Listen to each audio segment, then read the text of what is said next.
Vamos trazer agora um pouquinho mais o debate também para o nosso quintal. Lindbergh Farias, o líder do PT na Câmara, apresentou um recurso contra a decisão do Conselho de Ética da Casa, que arquivou o processo contra Eduardo Bolsonaro.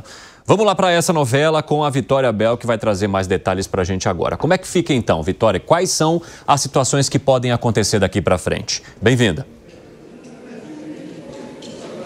Oi, Evandro. Boa tarde para você, para todos que nos acompanham. Pois é, o Lindbergh apresentou esse requerimento para tentar levar o caso para o plenário, para uma reavaliação da maioria dos deputados. De acordo com ele conseguiu as assinaturas necessárias, 80 assinaturas, seriam necessárias 52 assinaturas. Só que, para que isso avance no plenário, teria que ter, claro, o aval de Hugo Motta, do presidente da Câmara, Hugo Motta, que é quem pauta as matérias para votação. A gente lembra que ontem o Conselho de Ética conseguiu arquivar a pedido de cassação contra o deputado federal Eduardo Bolsonaro, arquivamento que já tinha sido colocado no parecer do relator, deputado Marcelo Freitas, do União Brasil, e a gente até comentou aqui no 3 em 1 que esse arquivamento já vinha sendo esperado justamente porque os deputados de centro têm uma preocupação com as eleições de 2026, com as suas bases eleitorais essas que têm como aliado, ainda seguem ali, de certa forma, o ex-presidente Jair Bolsonaro. Então, essas bases mais conservadoras poderiam enxergar com maus olhos se os deputados de partidos de centro lá no Conselho de Ética votassem favoravelmente a cassação de Eduardo Bolsonaro e contra o arquivamento. Pois bem, Lindbergh Farias então apresentou esse requerimento e disse que a cassação de Eduardo Bolsonaro é necessária, continua sendo necessária justamente porque ele tem atuado nos Estados Unidos como um traidor da pátria, nas palavras dele, atuando contra a economia brasileira e também contra autoridades brasileiras. Se isso for pautado por Hugo Motta, é claro que teria que ter também a maioria do plenário da Câmara dos Deputados. E a avaliação de parlamentares de centro é que muito dificilmente isso avançaria no plenário, já que nem no Conselho de Ética isso avançou. Vamos lembrar que a composição do plenário também é muito parecida com o Conselho de Ética. Uma parte ali, boa parte da bancada do PT, maioria dos deputados do PL, e ali no meio ficam os deputados de centro que podem pender para um lado ou para o outro e são quem costumam decidir as votações, que são eles que costumam ser o fiel da balança em praticamente todas as votações. O que pode acontecer, de acordo com expectativas de membros da mesa diretora que trabalham ali diretamente com o presidente da Câmara, Hugo Motta, é que Eduardo Bolsonaro seja cassado por faltas, isso só a partir do ano que vem. Eduardo Bolsonaro vem acumulando ausências, principalmente por conta das sessões deliberativas que ele não comparece, essas sessões que são aquelas onde acontecem as votações, portanto as faltas dele são contadas, e a partir do ano que vem, no início, por volta de fevereiro ou março, de acordo com esses integrantes da mesa diretora, as ausências de Eduardo Bolsonaro vão chegar num limite, que é quando o presidente Hugo Motta poderá decretar a cassação do deputado federal Eduardo Bolsonaro. Lembrando que Hugo Motta fez isso com o ex-deputado Chiquinho Brazão, acusado de matar Marielle Franco, condenado, mas demorou também, de certa forma, para fazer isso, para decretar a cassação dele, desde que ele atingiu o limite de faltas. Então, ainda está muito incerto se Hugo Motta teria mesmo, de fato, coragem para pautar a cassação de Eduardo por meio desse pedido do líder do PT, Lindbergh Farias, ou até mesmo depois decretar por faltas. Evandro. Obrigado pelas informações, Vitória Bel. Um abraço para você. Ô Bruno Musa, você acredita que Eduardo Bolsonaro se enquadre no jargão de traidor da pátria, de traidor nacional? Não. Eu acho que todo mundo tem o direito de fazer aquilo que julga certo para si. Eu concordo com grande parte das pautas que ele defende a respeito da situação do judiciário, a respeito da situação econômica do Brasil, a respeito da insegurança, a respeito da falta de liberdade de expressão, a respeito da falta de liberdade de se posicionar hoje em dia. ok, não chegamos no nível de alguns países, mas eu, por exemplo, quando estive em Cuba e na Venezuela, eu consegui usar a rede social. No Brasil, tivemos momentos que algumas das redes, o X, por exemplo, ficou 1 mês e meio fora do ar. Então, eu concordo com as pautas que ele fala, muitas vezes não concordo com o caminho como ele está recorrendo. Mas quem sou eu? Quantas vezes nós aqui não chegamos no final do dia, olhamos no espelho e nos arrependemos de uma forma como falamos ou um ato que fizemos ou deixamos de fazer?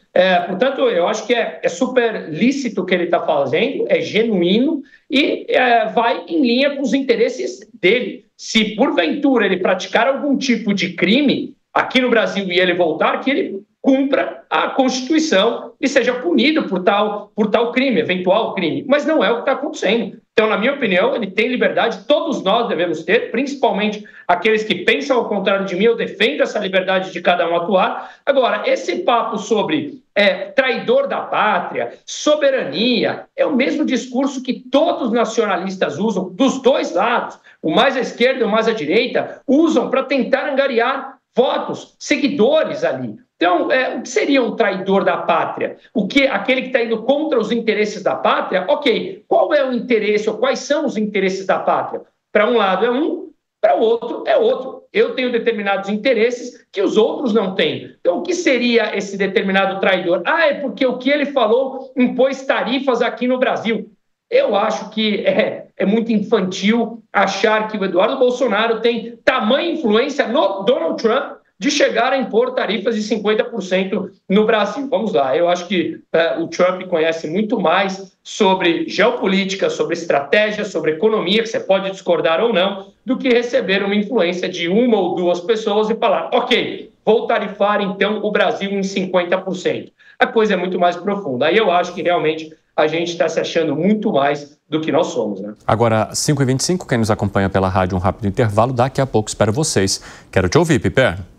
Eu acho que o desejo do Eduardo Bolsonaro não é algo impositivo, principalmente lá nos Estados Unidos.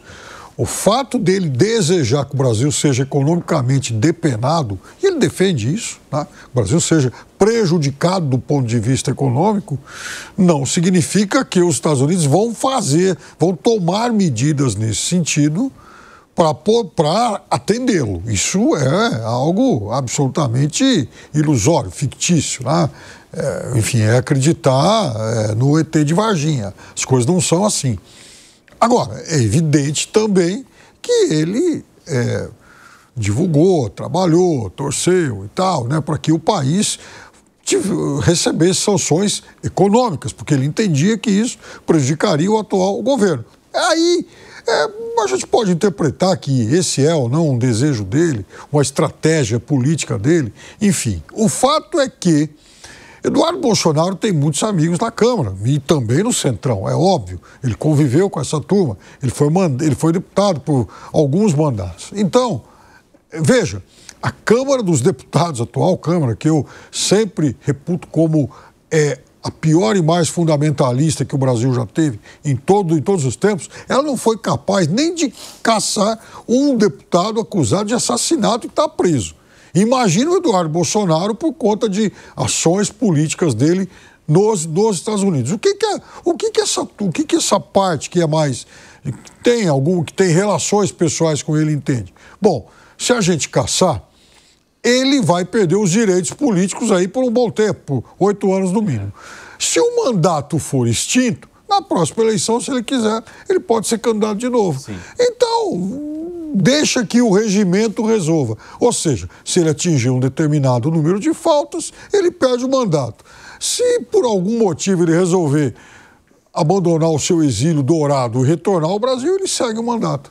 E aí, né, Zé, tem uma estratégia política muito intensa que principalmente de integrantes do Centrão, de não quererem desagradar a ala bolsonarista exatamente porque também precisarão desses votos nas eleições de 2026. E, claro, além da identificação que já ocorre também há um bom tempo nesse espectro político. Pois é diferente. O Bruno falou aí muito bem de que cada um faz o que quer. O cidadão, segundo a Constituição, só é obrigado a fazer algo ou deixar de fazer pela lei, né? A lei que determina se o cidadão pode deixar de fazer ou fazer algo, obrigar alguém a fazer algo. Para o servidor público, e um deputado é um servidor público, é diferente. Ele só pode fazer o que a lei determina. E o Constituinte tomou um cuidado especial sobre isso.